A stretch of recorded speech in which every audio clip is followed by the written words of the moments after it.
Greetings, my dear viewer. This is a channel about marital infidelity and about the consequences if one spouse starts to cheat on the other. If you, as well as I do, support true family values and condemn cheating, then subscribe to the channel and give this video a like. Let's get started. Damn it. How could he have figured it out? How did Brandon manage to uncover the truth? My marriage is as good as over. There's no doubt in my mind. When we step into that courtroom, Brandon will walk away with primary custody of our children. He'll be seen as the responsible, upstanding parent, while I'll be painted as reckless, unfit. This town thrives on its morality, its rigid sense of right and wrong, and I'll become the latest example of what happens when someone strays. Forgiveness will be offered in words, but not in actions. The priest may mouth the platitudes, but his eyes will hold the same quiet condemnation that once destroyed Mary Hammond. And she didn't last long under the weight of it all. 3 months. That's all it took before she crumbled, exiled by the very people who claimed to be merciful. It didn't matter that she sought absolution. She was marked, cast aside. This town has no patience for women like us. The thought consumed me so entirely that I nearly didn't see the child. Tires shrieked as I slammed the brakes, stopping just in time to avoid hitting a little girl chasing her ball into the street.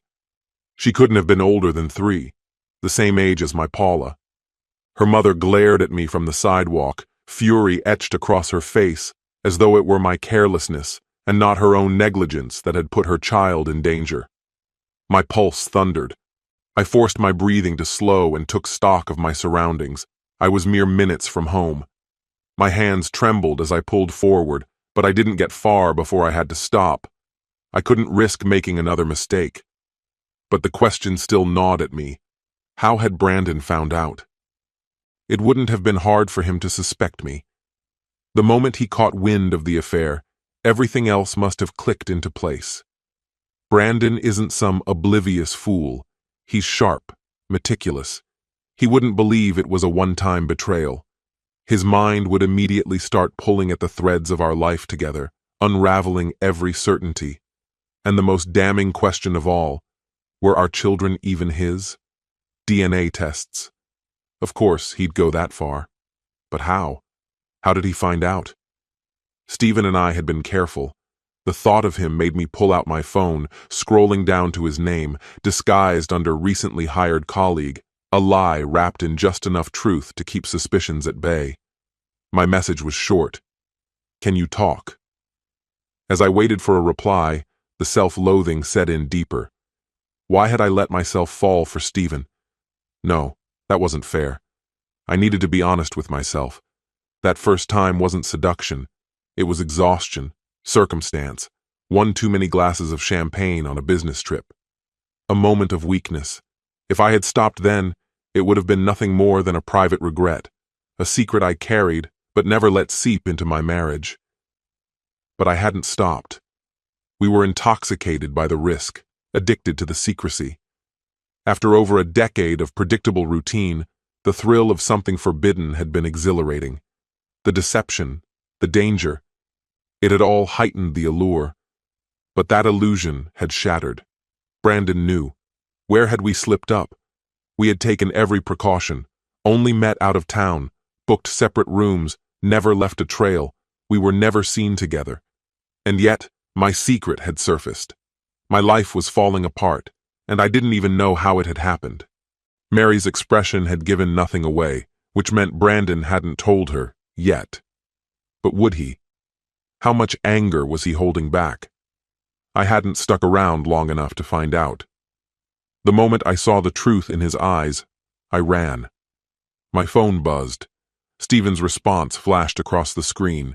Please beg him not to tell Mary. Coward. He was desperate to keep his life intact, willing to let mine go up in flames if it meant sparing himself. Selfish bastard. If Brandon hadn't told Mary yet, maybe I would. Why should I be the only one to suffer? I had kept my marriage steady. I never let my guilt touch my love for my husband. I never brought anything from Stephen into our bedroom, not that there was anything worth bringing. Intimacy with Stephen was unforgettable. He was smaller, less skilled, uninspiring. If not for the secrecy, it would never have happened more than once. But 6 times in 7 months? That was playing with fire. And we had been caught before I could end it myself. None of it mattered now. Brandon trusted me so little that he was testing our children's DNA. The image haunted me. The moment I walked in to see Brandon pressing a swab inside Jillian's mouth, the sterile kit lying open on the table, Peter, our eldest, waiting his turn. I didn't need an explanation. I had seen this play out in enough TV dramas to understand what I was witnessing. Rage flooded me. How dare he question our children? But was I in any position to be angry? The truth weighed on me. I was an adulteress, and I needed time to figure out how to salvage what was left. So I turned and fled. Brandon had watched me go, his expression eerily controlled, but I had seen it, the flicker of certainty in his eyes. That was the moment he knew for sure. And now, sitting in my car 20 minutes later, I was left scrambling to piece together what remained of my life. Brandon wouldn't make a scene. He had too much pride to let the town know he'd been betrayed. But if divorce was coming, I had to convince him to keep it quiet. A simple statement, irreconcilable differences, would let me stay. Let me remain a mother to my children. It would give me a chance to rebuild. Or was I surrendering too easily? What if I confessed? Laid it all bare? If I begged for his forgiveness, explained how it had started and why it had continued, could we still have a future? Would he be willing to fight for our family just as I was? But there could be no more lies. One slip, and everything would be lost. I glanced at the clock. Less than 2 hours since my life unraveled. My fingers hovered over my phone before typing, "I'm on my way home to ask for your forgiveness for my affair with Stephen. Please don't do anything rash." I started the car, bracing for whatever was coming, but my nightmare was just beginning. The second I pulled into the driveway, Brandon stormed out. His face was thunderous. "Stay here with the kids," he ordered before speeding off. Minutes later, he was at Stephen's door. By the time Stephen opened it, my husband had already swung. One punch, a sickening crack. Blood poured from Stephen's nose. "You slept with my wife?" Brandon's voice roared through the neighborhood. Stephen's wife stood frozen, phone clutched in her hand, but once the truth hit her, she forgot about the police. She turned on Stephen instead. Stephen begged for an ambulance, but by the time he got home from the hospital, his key didn't work. His wife had locked him out and booked a divorce consultation. And me? Brandon came home, knuckles bruised, and told me to leave. I packed a bag and went to a motel. The next morning, I sat in the breakfast lounge, staring across the room at Stephen, bandaged, pathetic. By midday, the final blow landed. We were called into the COO's office, fired on the spot. There was no escape.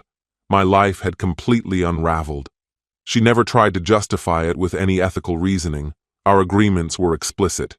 There was no requirement for her to keep people like us employed. Harsh, but simple.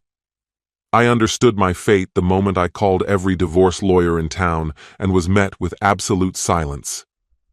Not one returned my calls.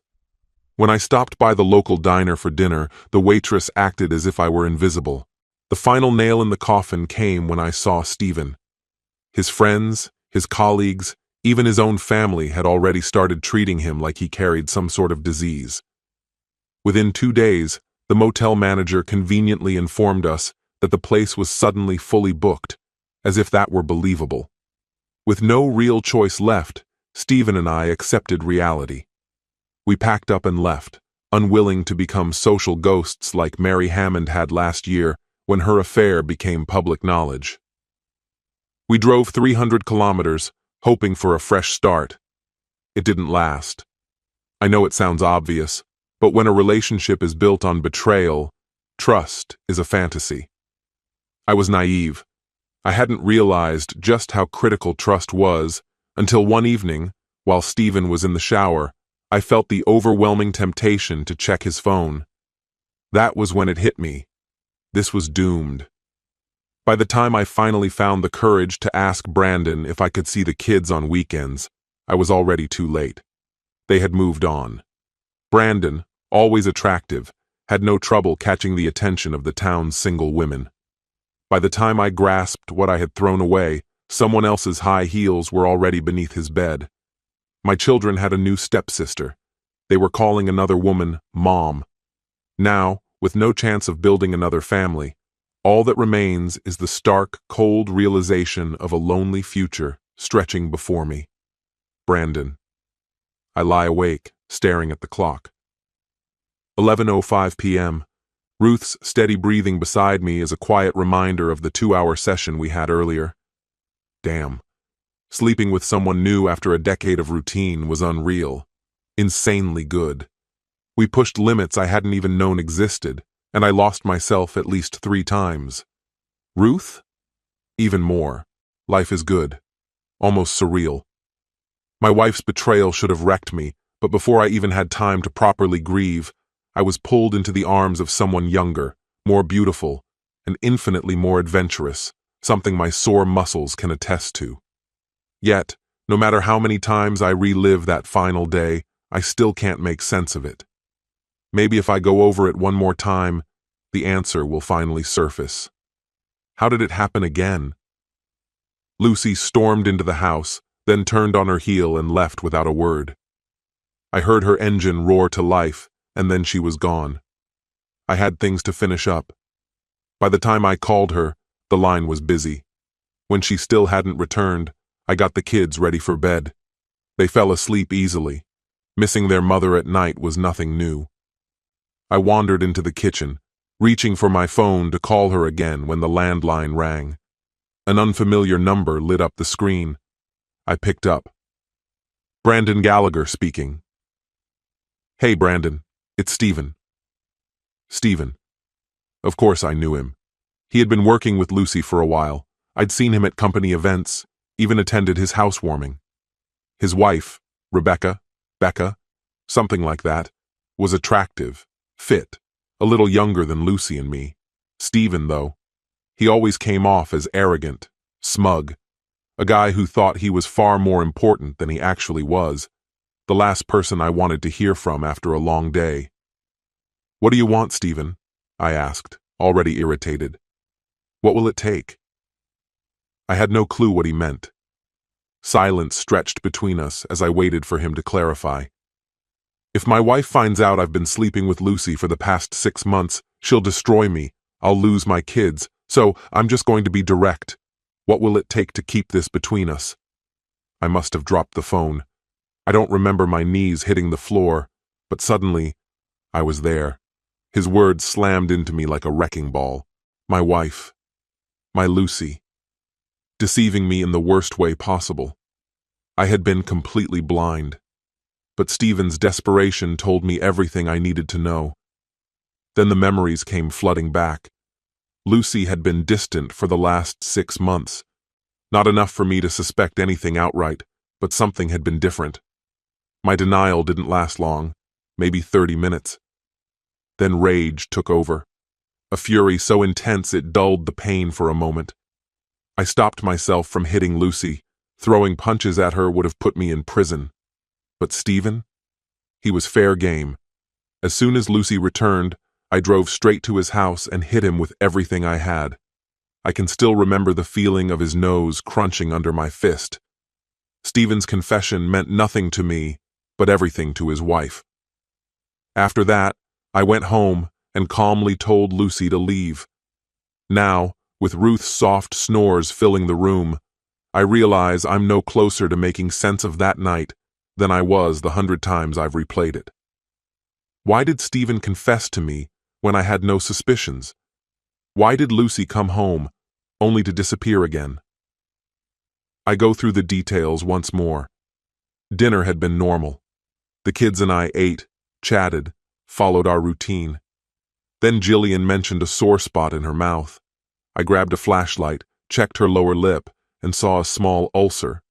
I went to the cabinet, pulled out some Bangeela cream, unwrapped a cotton swab, and dabbed it on the sore. Completely unrelated. Damn it. Maybe I'll never understand. Shifting onto my side, I slide an arm under Ruth's head, pulling her close and pressing a kiss to the back of her neck. She murmurs sleepily, sinking into me. Forget the mystery. Life is good. My friend, and this is the end of the story.